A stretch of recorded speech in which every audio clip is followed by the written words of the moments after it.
ગુજરાત।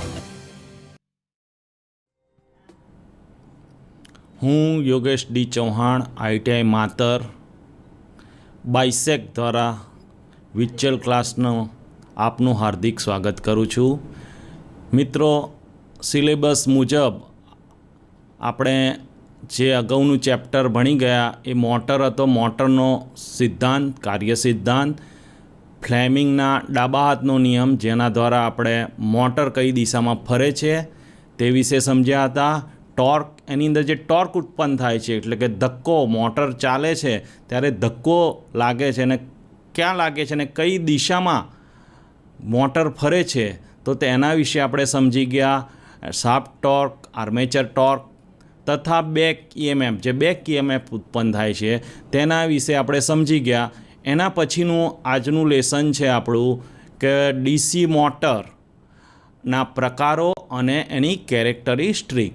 તો આજે આપણે DC મોટર વિશે સમજીશું। આપણે અગાઉ જોઈ ગયા કે DC જનરેટર અને મોટર એ બેની બનાવટ, એનું બંધારણ જેની બનાવવામાં આવે છે એ એક સરખી જ હોય છે, એમાં કોઈ ફરક પડતો નથી। પણ જનરેટર એ મિકેનિકલ શક્તિનું ઇલેક્ટ્રિકલ શક્તિમાં રૂપાંતર કરે છે, એને આપણે જનરેટર કહીએ છીએ। તથા મોટર એટલે કે જે ઇલેક્ટ્રિકલ શક્તિનું મિકેનિકલ શક્તિમાં રૂપાંતર કરે છે, એને આપણે મોટર કહીએ છીએ। હવે આજે મોટરના પ્રકાર, DC મોટરના પ્રકાર અને એની લાક્ષણિકતા વિશે આપણે જોઈશું। તો DC મોટરના પ્રકાર, તો પહેલો એનો જે ભાગ પડે છે DC મોટર, તો પરમેનન્ટ મેગ્નેટ ટાઈપ મોટર અને એક ઇલેક્ટ્રોમેગ્નેટ ટાઈપ મોટર।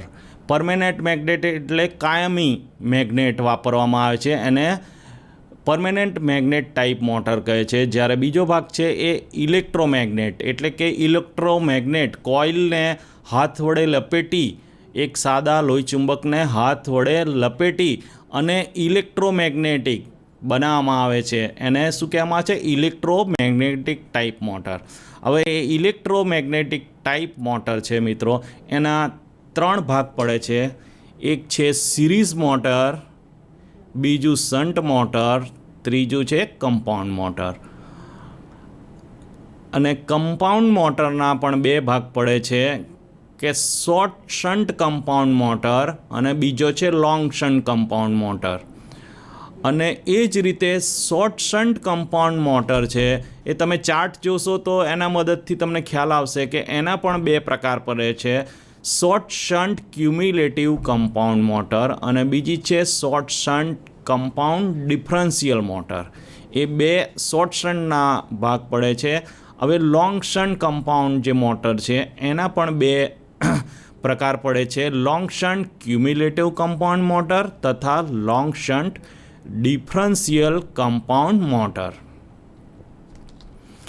આજે આપણે સિરીઝ મોટર અને શન્ટ મોટરની કેરેક્ટરિસ્ટિક વિશે જોઈશું। તો DC સિરીઝ મોટરની આકૃતિ આપણે ફિગરની અંદર આપેલી છે। તમે ફિગર જોશો તો આર્મેચર છે, જેના 2 છેડા છે A1, A2 એ આર્મેચર બતાવ્યું છે, અને સિરીઝ ફિલ્ડ છે એ સિરીઝમાં જોડેલી છે, એના છે D1 અને D2।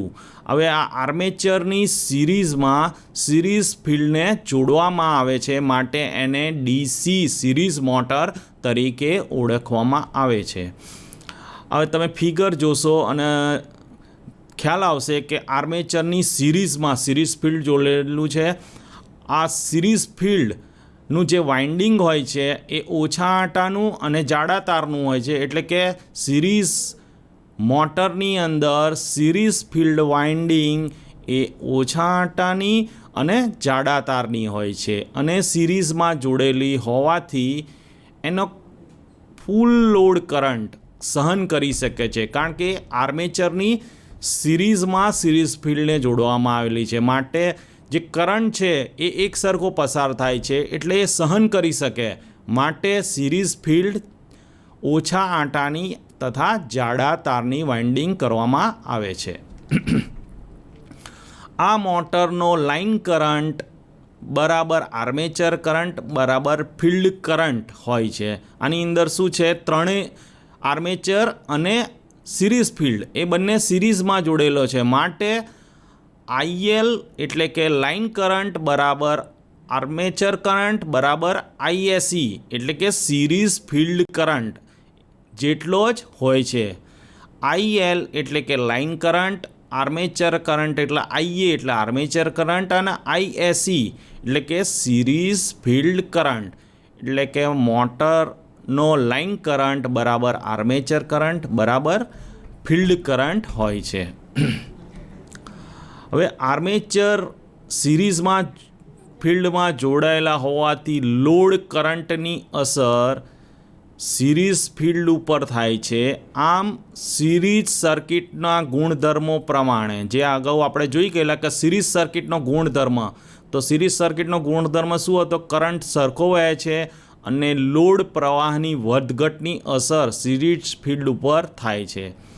આમ સિરીઝ સર્કિટનો જે નિયમ પ્રમાણે કરંટ એ આર્મેચર અને સિરીઝ ફિલ્ડમાં એક સરખો વહે છે અને લોડ પ્રવાહ એની ઉપર વધઘટની અસર થાય છે સિરીઝ, અને પરિણામે લોડના પ્રવાહ સાથે સિરીઝ ફિલ્ડનું ચુંબકીય ક્ષેત્ર છે જે મેગ્નેટિક ફિલ્ડ એમાં પણ વધઘટ થવા પામશે.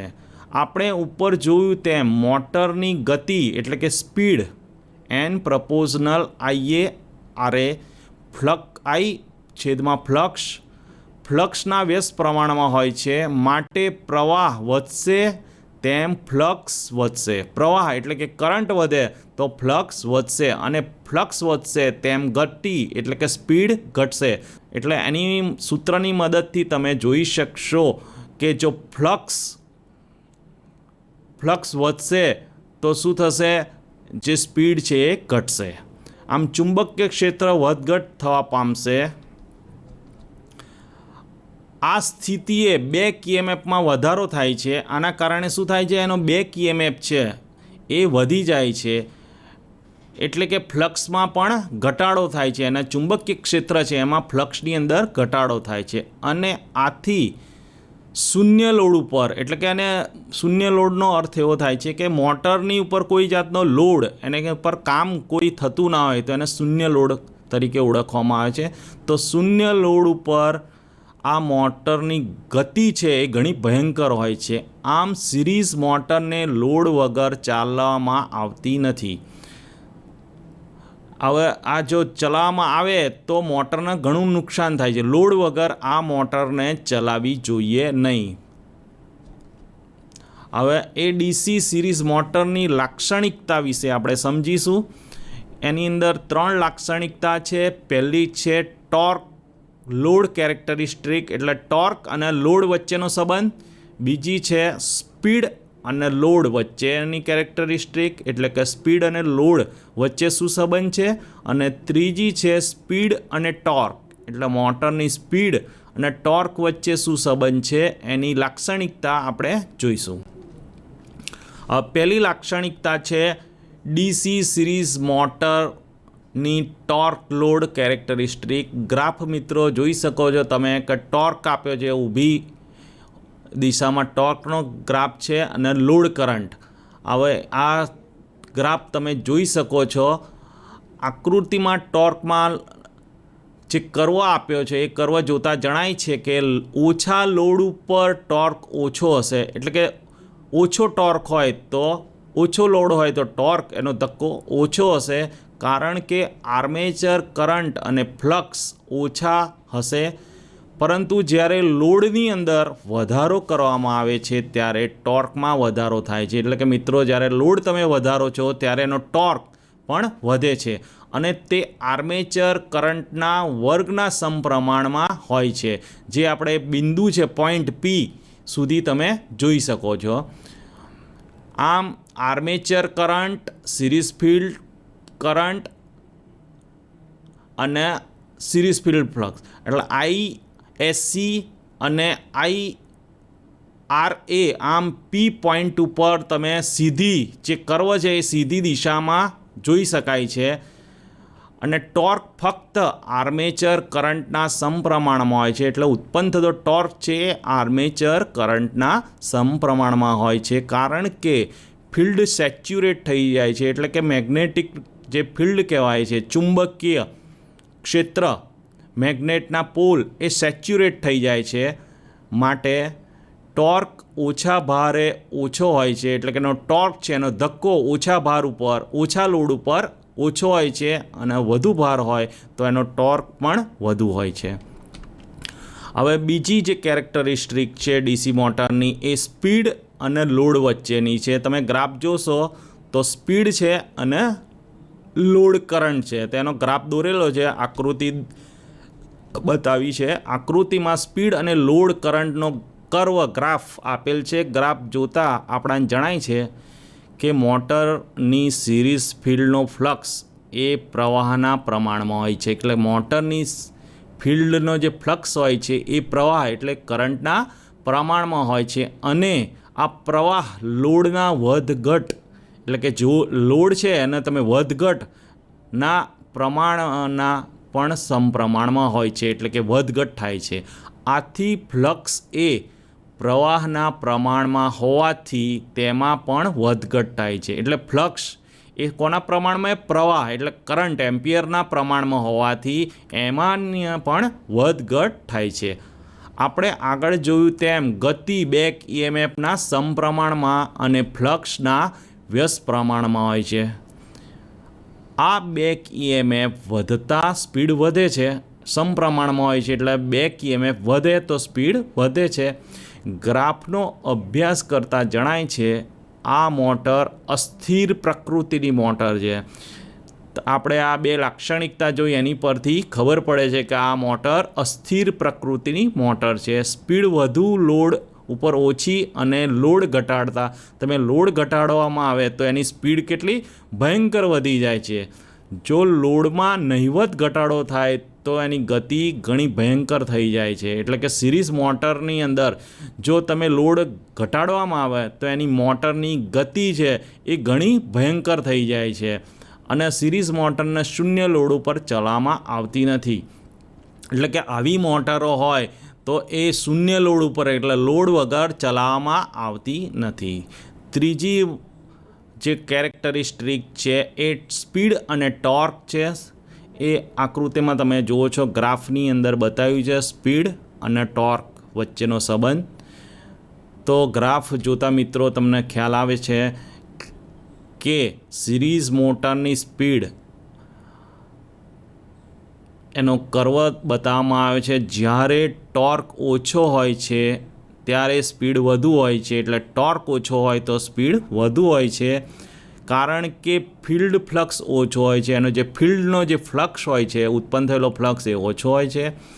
જ્યારે ટોર્કમાં વધારો થાય છે ત્યારે મોટર વધારે કરંટ લે છે. એટલે કે ટોર્કની અંદર જો વધારો કરવામાં આવે તો મોટર એ એમ્પિયર વધુ લે છે અને સ્પીડ ઘટે છે, અને એની મોટરની સ્પીડ ઘટે છે, કારણ કે ફિલ્ડ ફ્લક્સ લોડ કરંટ દ્વારા વધે છે. હવે આ જે મોટર છે સિરીઝ મોટર, આપણે એના વિશે સમજી ગયા કે સિરીઝ મોટર એ અસ્થિર પ્રકૃતિની મોટર છે. સિરીઝ મોટર આર્મેચર તથા સિરીઝ ફિલ્ડ વાઇન્ડિંગ બંને સિરીઝમાં જોડવાથી સિરીઝ મોટર બને છે. હવે આ સિરીઝ મોટર છે એ શૂન્ય લોડ ઉપર ચલાવી શકાતી નથી. એટલે કે એને લોડ જોડ્યા વગર તમે ચલાવી શકતા નથી, કારણ કે જો એનો લોડ ઘટાડી દેવામાં આવે તો એની સ્પીડ ઘણી ભયંકર થઈ જાય છે. અને ખાસ કરીને સિરીઝ મોટર બેલ્ટ અથવા પટ્ટા દ્વારા ચલાવવી જોઈએ નહીં, કારણ કે જો પટ્ટા દ્વારા તમે આ મોટર ચલાવો તો ઘણીવાર એવું બને કે પટ્ટો તૂટી જાય તો મોટરની સ્પીડ ઘણી ભયંકર થઈ જાય છે અને ઘણું નુકસાન કરી શકે છે. ફાઉન્ડેશન જે એનું કરેલું હોય એને તોડી નાખે છે.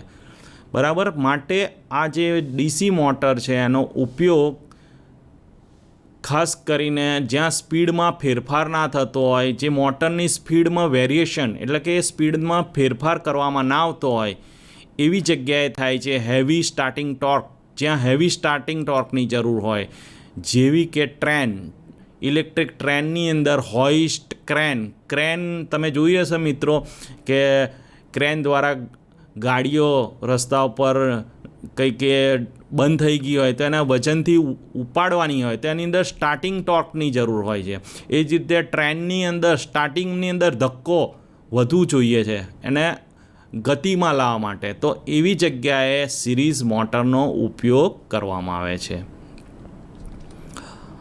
હવે આ સિરીઝ મોટરની ફરવાની દિશા બદલવાની રીત, આ જે સિરીઝ મોટર છે એને ફરવાની દિશા આપણે બદલવી હોય તો કઈ રીતે બદલીશું? તો ફ્લેમિંગના ડાબા હાથના નિયમ મુજબ આપણે અગાઉ સમજી ગયા આગળના ચેપ્ટરમાં કે ફ્લેમિંગના ડાબા હાથના નિયમ મુજબ ડીસી મોટરના આર્મેચરની ફરવાની દિશા નક્કી કરી શકાય છે. આપણે હાથથી ડાબા હાથના હાથથી તમે મોટરની ફરવાની દિશા જોઈ હતી આપણે, બરાબર. તો ફિલ્ડની પોલારિટી ચેન્જ કરી એટલે કે એની પોલારિટી પોઝિટિવ અને નેગેટિવ ચેન્જ કરી અથવા આર્મેચર કરંટની દિશા ચેન્જ કરી ફરવાની દિશા બદલી શકાય છે. એટલે કે સિરીઝ ફિલ્ડની અંદર આર્મેચર જે છે કરંટ, જે આર્મેચર A1 ને A2 આગળ તમે જોયું હતું એની દિશા કોઈ પણ એકની ફેર તમે બદલશો તો મોટરની ફરવાની દિશા બદલાઈ જશે.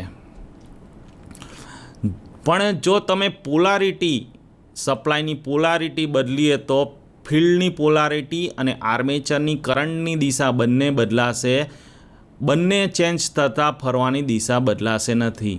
એટલે કે તમે સપ્લાયની પોલારિટી બદલશો તો મોટરની બંનેની કરંટની દિશા બદલાશે, એટલે એક સરખું થઈ જશે. કહેવાનો મતલબ કે આર્મેચર અને સિરીઝ ફિલ્ડ એ બંનેની કરંટની દિશા પાછી એક સરખી થઈ જશે, એટલે કે મોટર ફરવાની દિશા બદલાશે નહીં. માટે કોઈ પણ એક એટલે કે આર્મેચરની કરંટની દિશા તમે બદલશો, ચેન્જ કરશો તો મોટરની સપ્લાય ફરવાની દિશા બદલાશે. હવે એના પછી નેક્સ્ટ છે બીજી મોટર છે ડીસી શન્ટ મોટર. આકૃતિની અંદર તમે જુઓ છો કે DC shunt motor shunt field આર્મેચરની પેરેલલમાં હોય છે. પેલી સિરીઝ મોટર હતી એમાં આર્મેચર અને સિરીઝ ફિલ્ડ સિરીઝમાં જોડેલી હતી. મોટરની અંદર આર્મેચર અને શન્ટ ફિલ્ડ એ પેરેલલમાં જોડેલ છે. શન્ટ ફિલ્ડ વાઇન્ડિંગ હોય એક પાતળા તારની હોય છે અને વધુ આંટાની બનેલી હોય છે. તેથી તેનો અવરોધ એ જે શન્ટ છે એનો અવરોધ વધુ હોય છે. મોટરનો જે પ્રવાહ લે છે તેનો અમુક ભાગ શન્ટ ફિલ્ડ વાઇન્ડિંગને અને બાકીનો જે ભાગ છે કરંટનો એ આર્મેચરમાંથી પસાર થાય છે. તમે આ ફિગર જોશો તો તમને મિત્રો ખ્યાલ આવશે કે આર્મેચર અને શન્ટ ફિલ્ડ બંને પેરેલલમાં છે. પેરેલલ પાથના નિયમ પ્રમાણે કરંટ થોડો આર્મેચરમાંથી પસાર થશે ને થોડો શન્ટ ફિલ્ડમાંથી પસાર થશે. એ ફિગર જોતાં ખ્યાલ આવશે. આમ ફિલ્ડમાંથી પ્રવાહ ઓછો વહે છે અને લોડ વધતા કે ઘટતા ટર્મિનલ વોલ્ટેજમાં તફાવત કરવામાં ના આવે, જો એના ટર્મિનલ વોલ્ટેજની અંદર જો તફાવત કરવામાં ના આવે તો ફિલ્ડના પ્રવાહમાં ખાસ ફેરફાર થતો નથી. એનો જે ફિલ્ડનો પ્રવાહ છે એની અંદર જ્યાં સુધી ટર્મિનલ વોલ્ટેજમાં કોઈ તફાવત ના આવે તો એના ફિલ્ડના પ્રવાહની અંદર ખાસ ફેરફાર થતો નથી. ટૂંકમાં લોડના વધઘટની અસર ફિલ્ડ પ્રવાહ પર થતી નથી. આની પરથી ખ્યાલ આવે છે કે લોડનો જે વધઘટ એટલે લોડ વધારો કે ઘટાડો કરો તો એની અસર એ ફિલ્ડ પ્રવાહ પર થતી નથી. પરંતુ લોડ વધતા આર્મેચર અવરોધને લઈને આર્મેચર પ્રવાહ વધશે અને EMF ઘટશે. પરિણામે ગતિ એની EBના સમપ્રમાણમાં રહેતી હોય છે. ગતિમાં પણ ઘટાડો થશે. આર્મેચર પ્રવાહ ઘટતા આર્મેચર રિએક્શનનો પ્રવાહ જેથી એનું જે ફ્લક્સ છે એ કમજોર એટલે કે નબળું પડશે અને આથી સ્પીડ જે મોટરની સ્પીડ છે એને નહિવત વધારો થાય છે. આમ આ મોટર એકધારી સ્પીડવાળી મોટર કહી શકાય કે આનો જે તફાવત છે તમે લોડ વધઘટ થોડો કરો પણ એની સ્પીડ છે એ એકધારી રહે છે, બહુ ખાસ ફરક પડતો નથી. માટે આ મોટર એકધારી સ્પીડવાળી મોટર પણ કહેવામાં આવે છે. તે લોડથી ફૂલ લોડ સુધી 3% અને ઇન્ટરપોલની હાજરીમાં એટલે કે ઇન્ટરપોલ જોડેલા હોય તો 3થી 4%નો એની સ્પીડમાં તફાવત પડે છે. આ મોટરનો સ્ટાર્ટિંગ ટોર્ક ધરાવતી નથી, એટલે કે આ મોટર એ સ્ટાર્ટિંગ ટોર્ક ધરાવતી નથી, એટલે કે એનો સ્ટાર્ટિંગમાં હાઈ ટોર્ક હોતો નથી.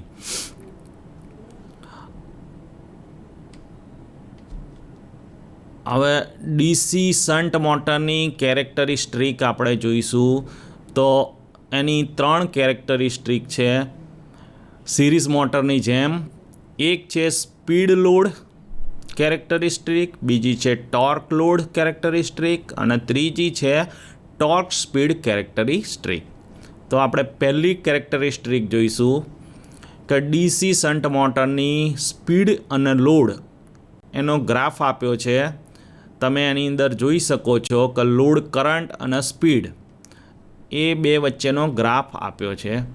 તો આપણે હવે સમજીશું કે શન્ટ મોટરની સ્પીડ અચળ હોય છે. બીજા શબ્દોમાં કહીએ તો શન્ટ મોટર લોડથી ફૂલ લોડ એટલે કે લોડ જોડો અને એને મેક્સિમમ લોડ આપો, એ કન્ડિશનમાં સામાન્ય સ્પીડ બદલાય છે. એની સ્પીડમાં બહુ ખાસ ફરક પડતો નથી, બરાબર, એટલે કે સામાન્ય રહે છે.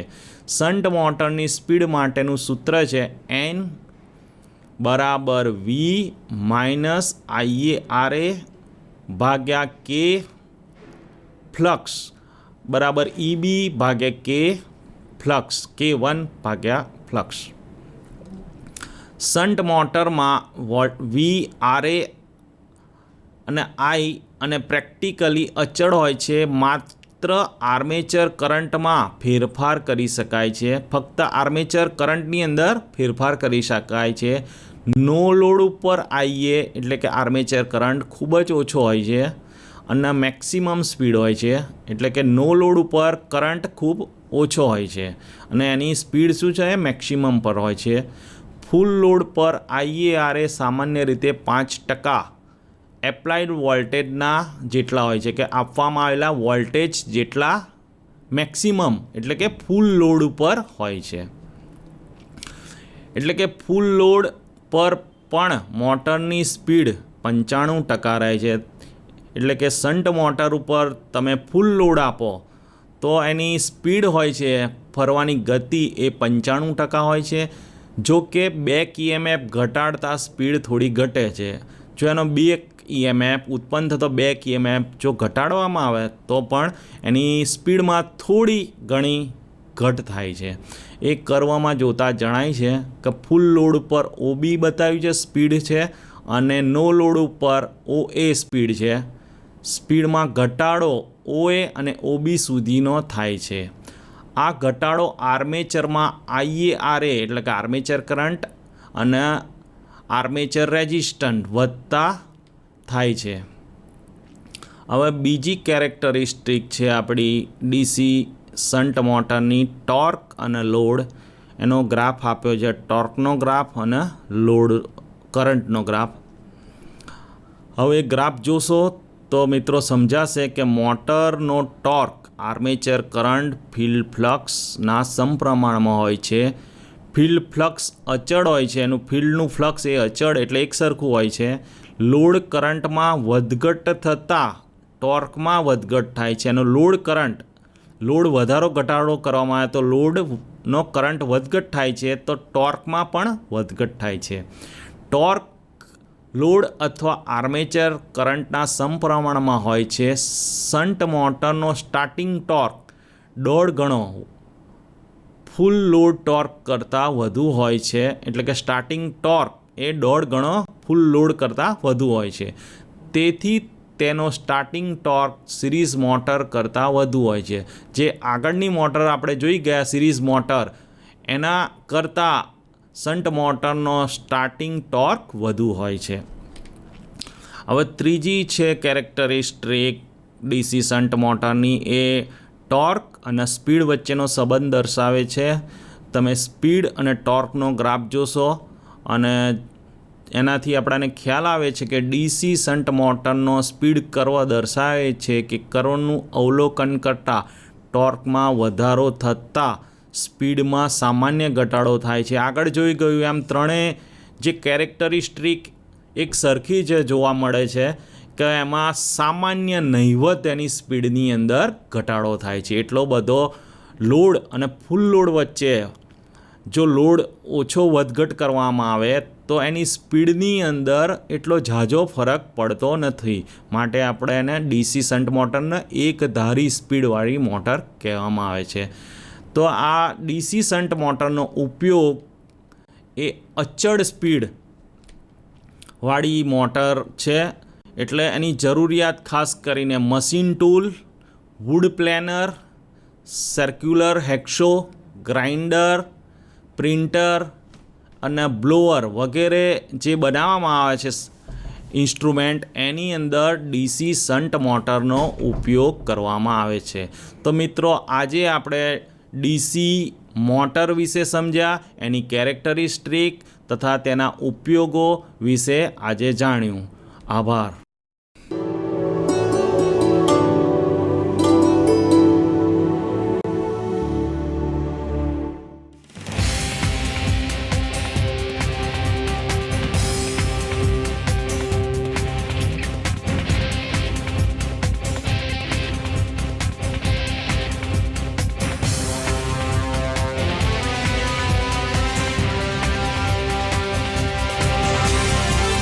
વંદે ગુજરાત.